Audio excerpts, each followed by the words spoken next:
Muchas gracias, doctor Canseco, por la amable invitación que me han dado. Me siento muy orgulloso de estar aquí y espero que les guste lo que voy a platicarles. Les voy a platicar básicamente lo que nosotros hacemos en la Unidad de Investigación Médica en Enfermedades Nefrológicas, que es estudiar algunos de los marcadores de estrés oxidativo en las enfermedades crónico-degenerativas. Esto lo hemos hecho gracias a la colaboración de varios de los alumnos, que conforme vayamos haciendo la presentación se los voy a estar mostrando. Paradójicamente, respirar nos mata. Y nos mata porque el oxígeno, cuando aumenta en su concentración o en su presión, lo que hace es que inhibe, y lo sabemos todos, el crecimiento bacteriano, causa daño neurológico agudo, puede producir retinopatía en los neonatos cuando son incubados en las incubadoras estas en caso de prematurez, y demostrado está que en sistema experimental causan daño tisular. Una de las causas por las cuales el daño se da en la oxidación es porque existe o la presencia de la formación de radicales libres. Estos radicales libres tienen la característica importante de que en su última capa de electrones pierden uno de ellos o está ausente. Eso hace que ese elemento o este radical libre sea muy reactivo y dañe a una serie de moléculas en el organismo, de tal manera que tenemos en contraparte los antioxidantes, que tienen en sus últimas capas una gran cantidad de electrones y que los ceden fácilmente. Gracias a esta reacción química es como los antioxidantes van inhibiendo o van neutralizando a los radicales libres. Los radicales libres se forman de dos maneras, ya sea por la pérdida o la ganancia de un único electrón o por la ruptura de una unión covalente que se conoce como fisión homolítica. Y el caso más concreto es para el agua. Cuando el agua se disocia, se produce el ion hidroxilo y el ion hidrógeno y el ion hidroxilo. Esto hace que tengamos diferentes tipos de radicales libres de manera natural. En el oxígeno singlete, los superóxidos y los hidróxidos, los sulfuros como el radical TIL o el carbono en sus diferentes formas, y finalmente el nitrógeno. A todos ellos en conjunto se le conocen como especies reactivas del oxígeno o especies reactivas del nitrógeno. Y fundamentalmente se le conocen muchas, pero las más famosas en el panorama son los radicales hidroxilo, las moléculas de peróxido de hidrógeno, el ion hipoclorito y el anión superóxido, que es un tanto ion como un radical al mismo tiempo. Esto hace que dentro de la cascada de eventos farmacológicos, bioquímicos, físico-químicos, se den de una manera tal que todos ellos están encadenados uno con el otro, de tal forma de que a partir del oxígeno que tenemos acá, puede aparecer el anión superóxido o el oxígeno singlete, o el peróxido de hidrógeno o el radical peróxido. Este peróxido de hidrógeno a su vez produce el radical oxidrilo, ese que nos tomamos cuando tomamos alcohol en exceso, y a su vez este tiene que ver con la peroxidación lipídica, pero también tiene que ver con la oxidación de las moléculas de DNA, y a su vez este mismo radical tiene que ver con la oxidación de las proteínas. Como ven, afecta a lípidos, DNA y proteínas. Pero por el otro lado se produce el peroxinitrito, que tiene que ver con la nitrosización de las proteínas o con los radicales, como el radical muy famoso entre todos nosotros, que es el óxido nítrico. Los nitrógenos o los radicales tienen que ver fundamentalmente gracias a la expresión de la sintasa de óxido nítrico, que se genera a partir de una molécula que es la L-arginina y que en sus primeros momentos fue conocida como el factor relajante derivado del endotelio. Sus funciones son fundamentalmente vasculares, agregación plaquetaria, respuesta inmune, transducción de señales o citotoxicidad, dependiendo de en qué momento y en qué cantidad se presenten. Las fuentes de estos radicales libres tienen que ver con la transformación oxidativa a través de la cadena respiratoria mitocondrial, por la elevación del oxígeno a través del burst respiratorio o por la síntesis de eicosanoides y prostaglandinas, o simplemente por reacciones químicas enzimáticas como son las oxigenasas, las oxidasas y el metabolismo de genobióticos o fármacos. Dentro de las fuentes externas de radicales libres que se generan frecuentemente y todos los días lo padecemos, son las radiaciones ionizantes, la radiación ultravioleta, el ultrasonido, agentes químicos varios, el tabaco, la contaminación y un largo etcétera que tenemos en el camino. El papel de estos radicales fundamentalmente es que son reacciones catalizadas por enzimas, que son un transporte se debe al transporte de electrones durante la mitocondria, que es donde se libera gran cantidad de energía y de radicales, en la traducción de señales, en la expresión de genes, en la activación de factores de transcripción, en el daño oxidativo a moléculas, células y tejidos, como acciones antimicrobianas, durante el envejecimiento y en las enfermedades crónicas y agudas. El daño causado por los radicales libres, fundamentalmente, o por las especies reactivas del oxígeno, es que se dan a diferentes niveles, desde las membranas, las proteínas, el DNA, que lo que suelen hacer fundamentalmente es a una modificación estructural, literalmente cambian la forma de cómo se encuentra la célula y ocasionan daño tisular, toxicidad celular y finalmente la muerte. Gracias a la presencia, como les dije, de los antioxidantes, son reducidos por ellos. No sabemos, o estamos en el pausa de ellos, si este estrés oxidativo es una causa o es una consecuencia. Lo que sí es cierto es que lo vemos en varias enfermedades.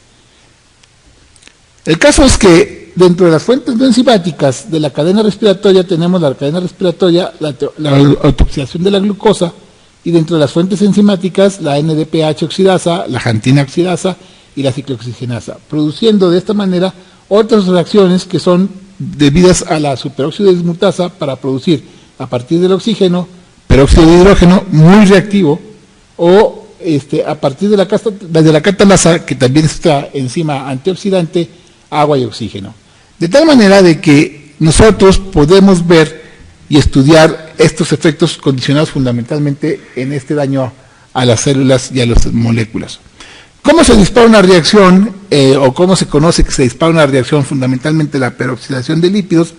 Pues como una reacción en cadena en la que primero se le quita un hidrógeno, luego se forma un reencuentro molecular y se forman los dienos conjugados, y estos dienos conjugados a su vez tienen que ver con la captación de oxígeno, en donde se forma el radical peróxido. Una vez que se forma el radical peróxido, aquí, que esta es la fase de iniciación, se inicia en esta parte la fase de propagación, y una vez que se da la fase de propagación ya es muy difícil detenerla, de tal manera que llega a producirse peróxidos hidroperoxidados, peroxidación cíclica y endoperóxidos cíclicos. De tal forma que cuando nosotros tenemos una papa frita que se nos echó a perder y que nos sabe rancia, ahí estamos viendo una peroxidación. Y esa papa frita es suficiente para causar que se disparen la oxidación de todas las demás papas fritas que están en la bolsa. Al final de cuentas, con una tenemos que se nos dispara de tal manera que todas se nos contaminan y todas tienen ese sabor rancio que vemos. Fundamentalmente nosotros en el laboratorio ya tenemos la manera de medir varias de estas especies de oxígeno reactivas al oxígeno, como son los dienos conjugados, el malón de aldehído, los aldehídos, y también somos capaces de medir los grupos carbonilos de las proteínas, las nitrotirosinas, los productos tardíos de la oxidación de las proteínas, la cistidina y una serie de moléculas que están relacionadas con el daño oxidativo, fundamentalmente de las proteínas, que a su vez tienen que ver con la degradación oxidativa.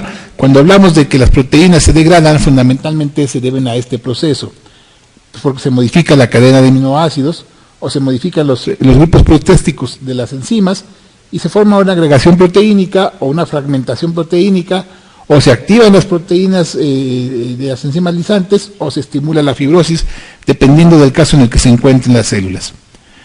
¿En dónde están manifestados todos estos marcadores? Fundamentalmente en cáncer, inflamación, infección, daño por isquemia de perfusión, ya sea cardíaco cerebral, nosotros lo hemos estudiado en el cardíaco, en las enfermedades neurodegenerativas, como la lesión de la médula espinal, en las enfermedades cardiovasculares y en la insuficiencia renal. También está en el envejecimiento y en otras más, como en el ejercicio.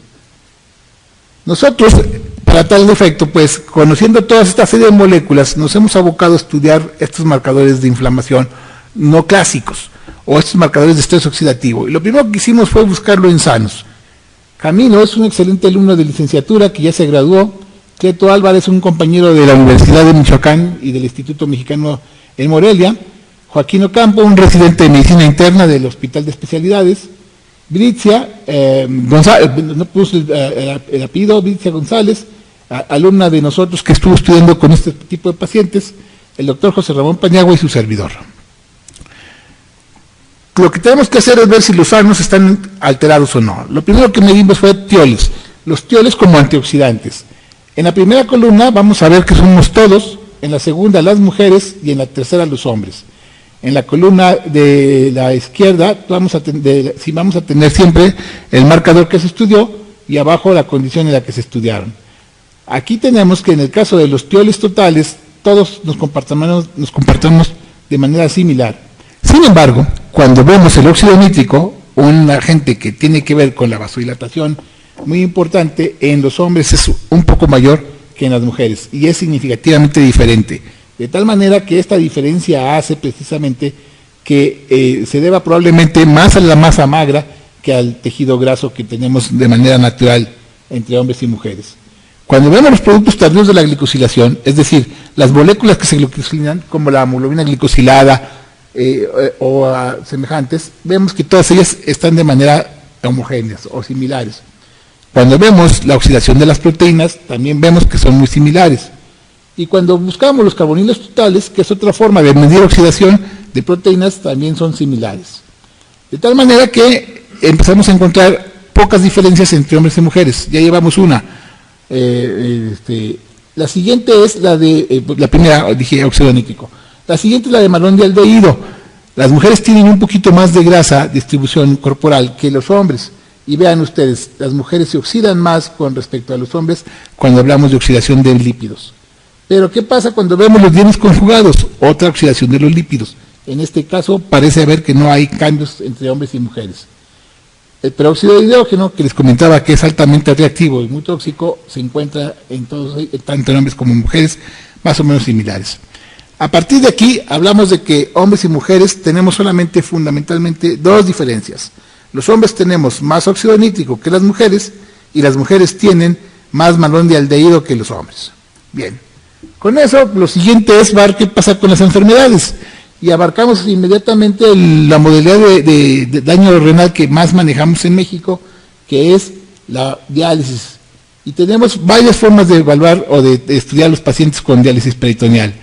Y aquí tenemos que es posible, o la hipótesis que manejamos en este caso, es que existiera mayor activación en las células del sistema inmune, en neutrófilos y monocitos, en pacientes que están sometidos a hemodiálisis, con respecto a los pacientes que están en diálisis peritoneal. En otras palabras, el hecho de recibir hemodiálisis nos hace que estemos más dañados que el paciente que está en diálisis peritoneal. Y lo que quisimos medir es la capacidad antioxidativa y varios otros marcadores comparando estas dos condiciones fundamentalmente. ¿Y qué encontramos? Igual que en la anterior, aquí tenemos las barras, acá tenemos las mediciones y en este la condición. BP es diálisis peritoneal, HD es hemodiálisis. Y vemos, en el caso de los AGEs, están disparados tanto en una condición como en la otra. Sin embargo, los pacientes que están en hemodiálisis están más afectados que los que están en diálisis peritoneal.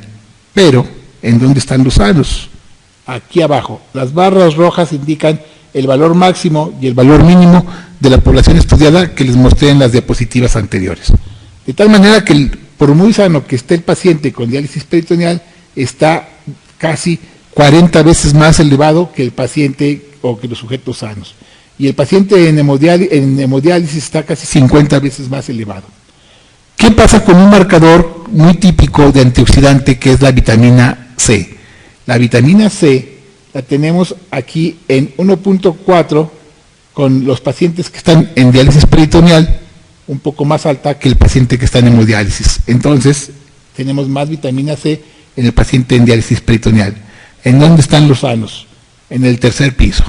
Es decir, el valor de los sanos está en 14, mientras que el valor de los enfermos está en 1.4.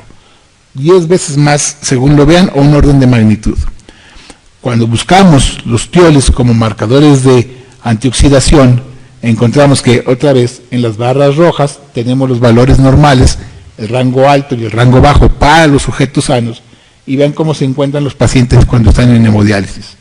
Me voy a brincar dos, que son las hemodiálisis, que las dividimos en institucional, en el IMSS, y la subrogada. La subrogación no siempre es lo mejor, aquí están más afectados, pero bueno, véase que diálisis peritoneal y hemodiálisis parecen estar más o menos similares. Finalmente, o como por otra parte, de las enfermedades crónicas, es las enfermedades del corazón, y no precisamente las relacionadas con el amor, sino más bien las relacionadas con el daño cardiovascular. Y aquí yo le tengo que agradecer mucho al doctor Samuel Justiniano, que es el jefe del servicio de rehabilitación cardiovascular del Hospital de Cardiología de este centro médico, a Marco López, que es un residente que trabajó muy duro en el estudio de estos pacientes, a Quincia González, de la Universidad de Tabasco, y a Benamar Velarde, de la Universidad de Sinaloa. De tal manera que nos abocamos ahora a estudiar de qué forma el ejercicio de alguna manera nos modifica o no después de que hemos sufrido un infarto agudo. Habitualmente estos pacientes sufrieron un infarto, se quedaron una semana hospitalizados, se van a su casa, se quedan una semana en su casa y a la tercera semana inician el tratamiento de rehabilitación cardiovascular. Y los dividimos en varias condiciones, los tenemos por edad, como ven, pues los que tenemos más, los más ancianos, o los que somos más viejos, de 61 y más, somos los que padecemos más enfermedades por respecto a la edad, normal, es típico. Pero ¿qué pasa cuando ponemos al paciente a hacer ejercicio y lo comparamos al inicio y al final del ejercicio? Y ven ustedes, los productos de la glicosilación no se modifican. El procedimiento de la rehabilitación cardiovascular aquí en el centro médico es una semana en ejercicios aeróbicos de baja intensidad que se van incrementando, calistenia y caminata. De tal forma de que la primera semana es poco, la segunda lo aumentan a un 20 o 25% y así sucesivamente hasta que la cuarta semana casi han duplicado o triplicado su capacidad de ejercicio, siempre y cuando no tengan una alteración en las pruebas cardiovasculares. Pero ¿qué pasa cuando los pacientes llegan al estudio y se les toma la muestra y vean dónde está el óxido nítrico? El óxido nítrico, dijimos, es un vasodilatador, un importante vasodilatador. Gracias a ello nos podemos dar cuenta de que también estamos funcionando.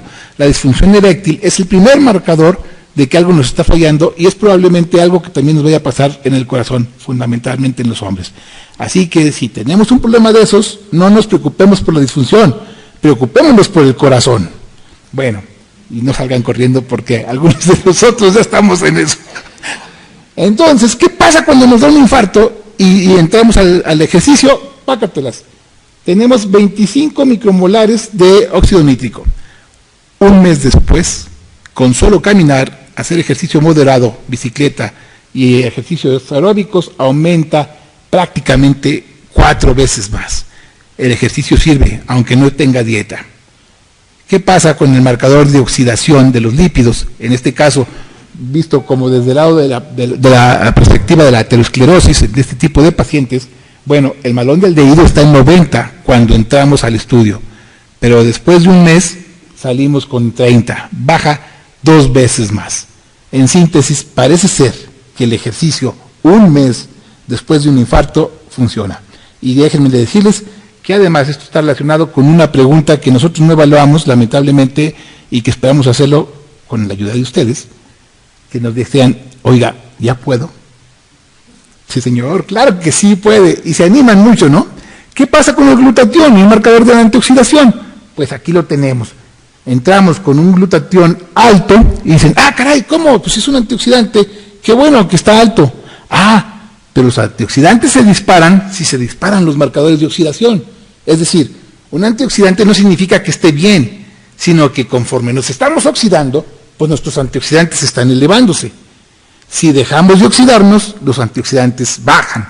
Y buena noticia, el paciente que entra después del infarto tiene los antioxidantes altos, pero cuando hace ejercicio bajan. Esto es un reflejo también de que la oxidación está disminuyendo.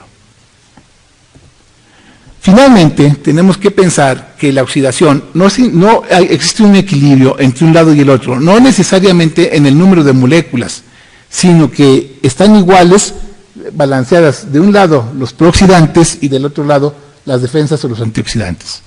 Cuando por alguna razón, sea la que sea, se rompe ese equilibrio, es decir, las defensas oxidantes bajan o los antioxidantes suban, entonces se nos modifica y podemos estar en un estado de enfermedad.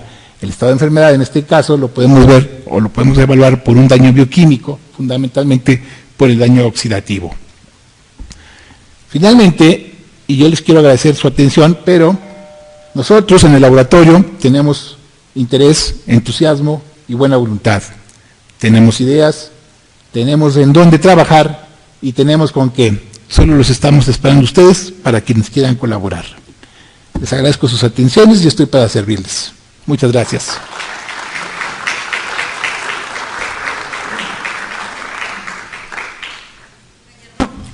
Muchas felicidades por llevarnos a este tema tan interesante y realmente todo lo que usted comentó de nuestros pacientes de cardiología, pues es muy agradable ver cómo salen vivos y bien. Muchas gracias y felicidades. Muchas gracias, doctora. Muchas felicidades, doctor. Una pregunta, en caso de estrés oxidativo, ¿ya algunos de estos marcadores se pudieran ya aplicar en el laboratorio clínico con valores normales, como perfiles de estrés oxidativo, ya que pues sí están asociados a cáncer, a diversas enfermedades, y algunos ya pudieran ser de aplicación práctica? En mi pueblo decimos, de eso pido mi limosna. Nosotros justamente ahorita estamos trabajando con pacientes de los diferentes bancos de sangre de aquí del Centro Médico de Puebla y de Morelia, y tenemos hasta ahorita una corte de 750 pacientes más o menos. Estamos haciendo la prueba no solo para hacer un estudio epidemiológico y conocer realmente los valores normales en sujetos que ya fueron aprobados por los patólogos clínicos para ser donadores. No aquel que va a ser candidato apenas y que lo descarta, no, aquel que ya aceptaron. Entiéndase que ahí también hay gorditos, pero pues en este país ya los gorditos somos también parte de lo normal. Pero, sí, doctor, estamos nosotros proponiendo que alguno de estos marcadores, una vez que ya tengamos este estudio terminado en los sujetos sanos, se pudiera aplicar en la clínica. Son relativamente sencillos, quiero decir, una vez que se establecen las condiciones de trabajo, se pueden meter en los equipos automatizados, el que tenga usted en su laboratorio, o lo podemos hacer nosotros en placas de 96 pozos. Nosotros concretamente lo hacemos como si fuese una ELISA, solo que la placa no tiene ningún anticuerpo, simplemente ahí ponemos los químicos, ahí ponemos la muestra, y el único truco que tiene y si me lo permite decirlo así, todo el secreto de estas mediciones están en que los reactivos sean preparados en fresco, es decir, el día. ¿Por qué? Porque son reactivos que reaccionan mucho. Entonces nosotros el único truco es eso. Es algo que a los químicos, lamentablemente, los laboratorios ya no les gusta hacer.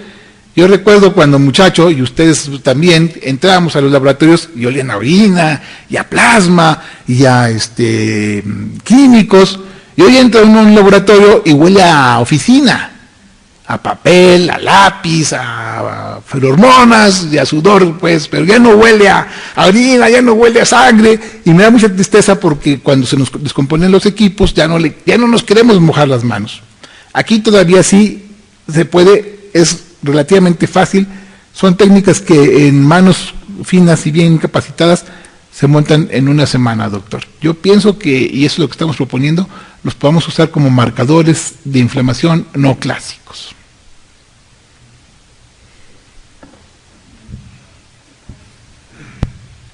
Gracias.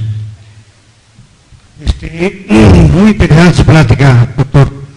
Muchas gracias. Sin embargo, la primera transparencia como que me sacó de balance, el oxígeno mata. Ah, caray. Pues se le olvidó a usted considerar a la fosforilación oxidativa. La fosforilación oxidativa a través de la cual se realiza la mitocondria, como usted sabe, ¿no? Perfectamente, y la molécula de glucosa, C6H12O6, se transforma en 6 moléculas de agua y 6 de CO2. Sí, señor. ¿Qué tal que yo me aguantara la respiración y no aspirara oxígeno? Pues excuso decirle, ¿no? Entonces yo creo que el oxígeno salva la vida, ¿verdad? Sí, hay que saber usarlo o para qué sirve, ¿no? Ahora bien, yo creo que el tener en cuenta todos los consejos que usted nos dio son bien importantes. Vamos, si simplemente con seguir un estilo de vida que incluya una buena alimentación y el ejercicio de ir al parque cuando menos media hora, 30 minutos, o vamos, ya sea caminata o mejor todavía, ¿no? Si uno puede correr, pues qué mejor, ¿no? ¿Por qué? Pues porque se activa precisamente la fosforilación oxidativa, sobre todo en células cerebrales, ¿no? Y eso aporta más oxígeno. Qué bueno que todo esto se divulgue para que entendamos mejor el papel de los radicales, de los radicales libres. Y va a haber un seminario, por cierto, allá en nutrición sobre radicales libres, estrés oxidativo. Lástima que usted no esté ahí en el grupo de profesores. Gracias. Doctor, muchas gracias. Déjeme comentarle algo que mi abuela decía: vivir mata. Y le voy a decir otra cosa, que el ejercicio también nos mata. No los presenté en este trabajo, pero tenemos gente joven de 20 a 30 años que juega fútbol, soccer, y cuando usted mide los marcadores antes del partido y después del partido se incrementan. De tal manera de que esto pues es una dualidad, ¿no? Finalmente, no solo el oxígeno nos ayuda a morir bien o a vivir bien, sino también le voy a comentar lo que me dijo mi maestro de gastroenterología, el doctor Rodríguez, allá en Aguascalientes hace varios años, que pues solamente debemos de tener dos cosas en exceso: el amor y el sexo. Todo lo demás con medida. Muchísimas gracias nuevamente a todos ustedes.